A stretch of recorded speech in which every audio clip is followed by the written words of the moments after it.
Digger did. One whole hell of a lot. The talk in the locker room at the Key Arena was that Virgil had had a massive heart attack while trying to please his young wife in the sack.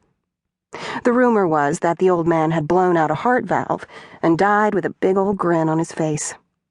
The mortician hadn't been able to remove it, and the old man had gone into the cremation oven wearing a heart-on and a smile. Ty didn't care about rumors, and he didn't care what people did or whom they did it with. If it was good, bad, or somewhere in between. Until now.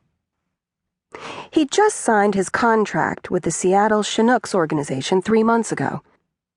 Partly because of the money the old man had offered him, but mostly for the captaincy and a shot at Lord Stanley's cup. Both he and Virgil wanted that cup, but for different reasons. Virgil had wanted to prove something to his rich friends. Ty wanted to prove something to the world.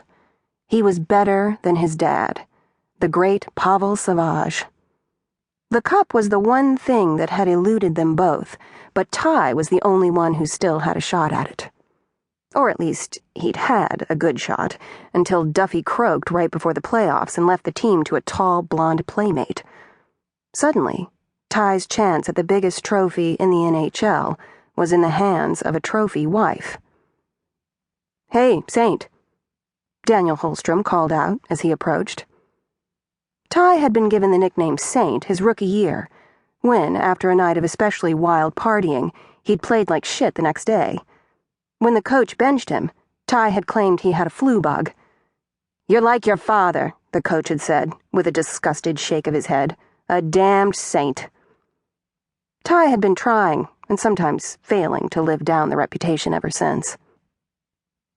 He looked across the shoulder of his navy blazer and into the eyes of his teammate. "How's it going?"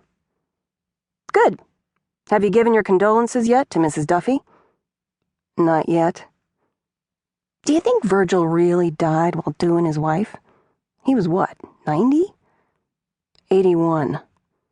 Can a guy still get it up at 81? Daniel shook his head. "Sam thinks she's so hot she could raise the dead, but frankly, I doubt that even she can work miracles on old equipment."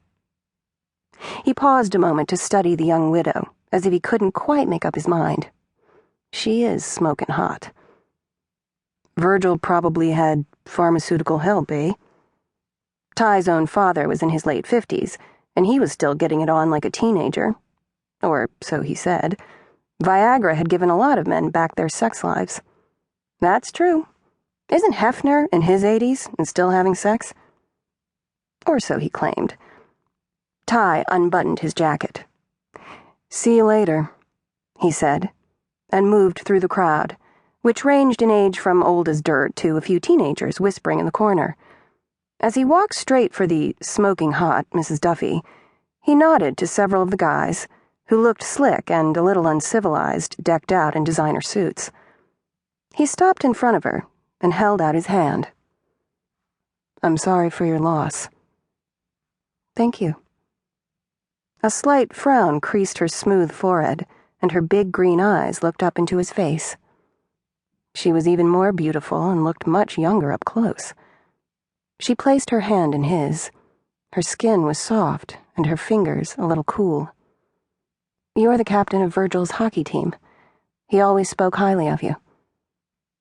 It was her hockey team now, and what she did with it was up for speculation. He'd heard she was going to sell it. He hoped that was true, and that it happened soon. Ty dropped her hand. Virgil was a great guy.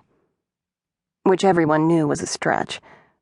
Like a lot of extremely wealthy men used to getting their way, Virgil could be a real son of a bitch. But Ty had gotten along with the old man because they'd had the same goal. "I enjoyed our long talks about hockey." Virgil might have been 81, but his mind had been sharp, and he'd known more about hockey than a lot of players. A smile curved her full kiss-me-baby lips. Yes, he loved it. She wore very little makeup, which surprised him given her former profession. He'd never met a playmate who didn't love to paint her face. "If there is anything the guys and I can do to help you out..."